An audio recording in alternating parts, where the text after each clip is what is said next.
नमस्कार दोस्तों। आज हम लोग बात करेंगे ये एलएचबी कोचों में एक कंप्रेसर में कितना गैस पड़ता है या एक सर्किट में कितना गैस पड़ता है। देखो क्या है कि जो गैस का है, अगर एक आरएमपी की बात करें या एक कंप्रेसर की बात करें तो हम दोनों समझते हैं कि एक आरएमपी में कितना पड़ता है और एक कंप्रेसर की अगर बात करें तो क्या पड़ता है। तो जैसा कि सबको पता होगा कि रेलवे में अलग अलग मेक का आरएमपी रहता है। तो लमसम देखो कि जैसे ये अमित का आरएमपी है, ठीक है। इसके आगे देखोगे तो एसएसके का है, इसके आगे देखोगे तो ये एसएसके का आरएमपी है। तो सभी आरएमपी में क्या होता है कि लमसम 4 किलो प्लस सभी में गैस जाता है। हाँ, किसी में 4 किलो 200 ग्राम होता है, किसी में 4 किलो 400 ग्राम भी होता है, किसी में 4 किलो 600 भी होता है और किसी में 4 किलो 300 भी होता है। तो जैसे नॉर्मली देखेंगे इस वाले प्लांट को देखो एसएसके का, तो इसमें देखो क्या लिखा है। तो इसमें देखोगे तो इसमें जो गैस लिखा है, देखो लिखा है 4 किलो 300 ग्राम। देखो ये लिखा है ना कि जी 4 किलो 300 ग्राम, ठीक है। तो ये गैस का मात्रा क्या है, देखो ये R407 और 4 किलो 300 ग्राम। तो होता क्या है, देखो 4 किलो 300 ग्राम है, किसी में 4 किलो 200 ग्राम भी देखने को मिलेगा, किसी आरएमपी में आपको 4 किलो 400 ग्राम भी देखने को मिलेगा। तो इसको अप्रोक्स में हम लोग टोटल बोलते कितना है, टोटल बोलते हैं इसको 4.5 किलो। 4.5 किलो इसलिए बोलते हैं कि जैसे 4 किलो 200 ग्राम तो हमने इसमें यूज़ कर दिया। अब 4 किलो 200 ग्राम हम तौल के झोले में तो लाएंगे नहीं कि एकदम कांटा में एक तौल के लाएंगे। मैनिफोल्ड गेज भी यूज़ करते हैं और सिलेंडर भी यूज़ करते हैं। तो सिलेंडर में जितना डालेंगे उतना टोटल गैस तो निकलता नहीं है। तो मान लो हमने 4 किलो 200 ग्राम ही डाला, अब 300 ग्राम सिलेंडर या मैनिफोल्ड गेज की वजह से रह गया, तो उसकी हम भरपाई कहाँ करेंगे, या कोई भी कहीं से लेगा तो भरपाई कहाँ करेगा। तो अप्रोक्स में क्या है वो लिखता है 4.5 किलो। तो आप समझ गए। तो एक आरएमपी में हो गया 9 किलो। एक आरएमपी में अगर पूरा काम हुआ है तो 9 किलो लिखा जाता है। अगर नॉर्मली ऐसी बात किया जाए तो गैस पड़ता है एक कंप्रेसर में 4 किलो 200 4 किलो 300 इस तरह से। तो अगर एक आरएमपी की पूरी बात किया जाए तो एक आरएमपी में अगर टोटल हो जाएगा तो 8 किलो 600 ग्राम या 8 किलो 800 ग्राम। 200-300 ग्राम जो एक्स्ट्रा लिखा जाता है वो इसलिए लिखा जाता है या तो वो सिलेंडर में रह जाता है या गैस चार्ज करते समय मैनिफोल्ड गेज जो लगाते हैं वो भी 2-3 मीटर का मैनिफोल्ड गेज होता है तो उसमें रह जाता है। या थोड़ा सा पर्च करते टाइम जब गैस डालते हैं तो एयर हम जो मैनिफोल्ड गेज से निकालते हैं तो उसमें रह जाता है। तो इसलिए कई लोग बार बार कमेंट करते हैं ना कितना पड़ता है। तो समझ लो ये जो कंप्रेसर है इसमें जो गैस की मात्रा है उसको हम लिखेंगे 4.5 किलो, क्योंकि हम जब ज्वाइंट बनाते हैं तो उसमें 100-200 ग्राम का मात्रा कहाँ दिखाओगे।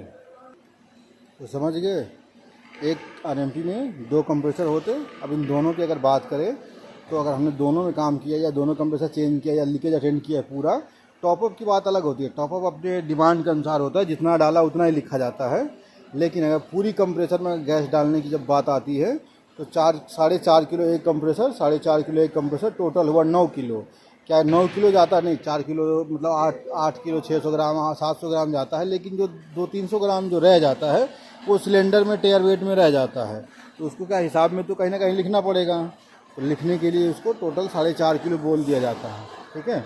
तो ये गैस का मात्रा होता है जो सब लोग आप लोग याद कर लो, जो बार बार पूछते हो ना। तो ये कंप्रेसर, और देखो ये कंप्रेसर 3.5 टन का होता है, ठीक है। अब 3.5 टन वैसे ही 3.5 टन नहीं होता है, इसकी कैपेसिटी आप 4.5 टन भी ले जा सकते हो एज पर अगर आरएमपी के डिज़ाइन को बढ़ाया जाता है। आरएमपी के डिज़ाइन के अनुसार इसकी कैपेसिटी 3.5 टन की मानी गई है। लेकिन जब इसको जहाँ बनाया जाता है उसको 3.5 टन नहीं मानते हैं, वो उसको 4 टन मान के यूज़ करते हैं। तो आप देखो ये है। और जो इसमें गैस डालने का आपको पता ही होगा।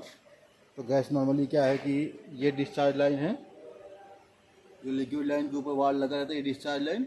यहाँ से डिस्चार्ज का प्रेशर देखते हैं और ये जो सक्शन लाइन यहाँ लगा होता है, देख रहे हो ये वाल, जो ड्राई के नीचे वाल है ना, ये इस वजह से सक्शन लाइन के प्रेशर को नापा जाता है। नॉर्मली अगर कंप्रेसर ख़राब हो या कुछ एक बार में गैस डालना हो तो कोशिश ये करो कि गैस को डिस्चार्ज लाइन से डालो।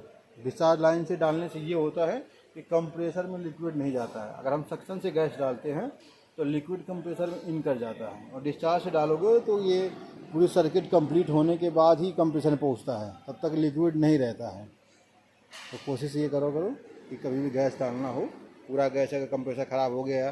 टॉपअप की बात अलग है, आप 100-200 ग्राम टॉपअप करना है आपको तो आप कहीं से कर लो, डिस्चार्ज से करो, या डिस्चार्ज से तो नहीं हो पाएगा टॉप अप, सक्शन से कर लो। लेकिन अगर पूरी गैस डालनी हो, लीकेज हो जाए या कंप्रेसर चेंज किया या कंडेंसर चेंज किया, तो पूरा गैस आप सक्शन लाइन डिस्चार्ज लाइन से ही डालो तो बढ़िया है। क्योंकि ये कंप्रेसर जो है ना लिक्विड के लिए नहीं बनाया गया। देखो लिक्विड को कंट्रोल करने के लिए इसीलिए इसके आगे ये एक्यूमुलेटर लगाया गया है। एक्यूमुलेटर का काम ही क्या है, रिसीव करता है, जो लिक्विड आता है ना उसको ये रिसीव करता है, और वेपर में जब कन्वर्ट होता है तो ही वापस कंप्रेसर में जाता है ये सक्शन लाइन के माध्यम से। तो आप भी इस तरह से देख सकते हो।